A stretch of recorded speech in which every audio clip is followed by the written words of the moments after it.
ফরজ বা নফল যে কোনো প্রকার সালাত আদায়ের আগে অবশ্যই ওযু করতে হবে। ওযু ছাড়া সালাত আদায় হবে না। অনুরূপভাবে কাবা তাওয়াফ করতে হলে অবশ্যই ওযু করে নিতে হবে। কোরআন তেলাওয়াত করার জন্য ওযু করতে হবে।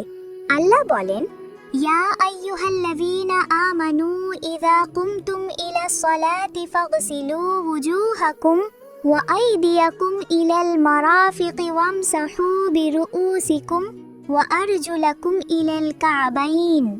অর্থ, হে ঈমানদারগণ, যখন তোমরা নামাজ পড়ার ইচ্ছা করো তখন তোমাদের সম্পূর্ণ মুখমণ্ডল ধৌত করো, উভয় হাত কনুই সহ ধৌত করো, মাথা মাসেহ করো এবং উভয় পা টাকনু সহ ধৌত করো।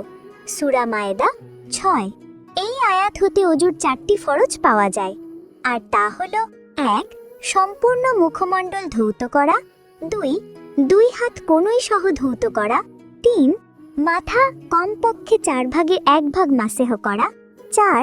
দুই পা টাকনু সহ ধৌত করা।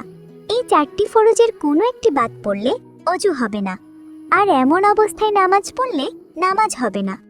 জেনে রাখা আবশ্যক, ওযু করার পর পেশাব পায়খানা করলে, বমি করলে, শরীরের কোনো অঙ্গ হতে রক্তপুঁজ বের হলে, হেলান দিয়ে ঘুমালে, বেহুশ হয়ে গেলে, নামাজরত অবস্থায় খিলখিল করে হাসি দিলে ওযু নষ্ট হয়ে যায়। সুতরাং এর কোনো একটি ঘটলে নতুন করে ওযুর মাধ্যমে পবিত্রতা অর্জন করতে হবে। অজুতে ফরজ ছাড়াও বেশ কিছু সুন্নত ও মুস্তাহাব কাজ আছে। অজুতে কোনো সুন্নত বা মুস্তাহাব বাদ পড়লে অজু হয়ে যাবে, তবে অজুর পূর্ণ সওয়াব পাওয়া যাবে না। একটি সুন্দর ও পরিপূর্ণ অজুর জন্য ফরজের পাশাপাশি সুন্নত ও মুস্তাহাবগুলোও আদায় করতে হবে। সঠিক ও সুন্দরভাবে অজু করার জন্য আমরা 12টি ধাপ অবলম্বন করতে পারি। ধাপগুলো নিম্নরূপ: 1. প্রথমেই এই নিয়ত করা যে অজু করছি আল্লাহর জন্য ইবাদতের উদ্দেশ্যে। 2. অতঃপর বিসমিল্লাহ বলে শুরু করা। 3.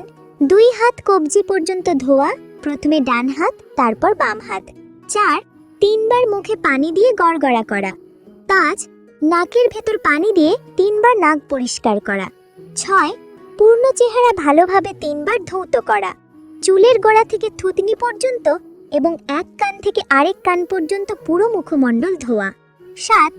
উভয় হাত কনুই পর্যন্ত 3 বার ধৌত করা। ডান হাত প্রথমে করতে হবে। 8. মাথা মাসেহ করা, ভিজা হাত মাথার উপর দিয়ে সামনে থেকে পিছনে নেওয়া এবং পিছন থেকে সামনে নিয়ে আসা। 9. কান মাসেহ করা, ভিতর এবং বাহির একবার, প্রয়োজনে ঘাড় মাসেহ করা যেতে পারে। 10.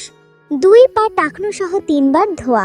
ডান পা দিয়ে শুরু করতে হবে, বাম হাতের কনিষ্ঠ আঙ্গুলি দিয়ে পায়ের আঙ্গুলসমূহ খিলাল করা। 11.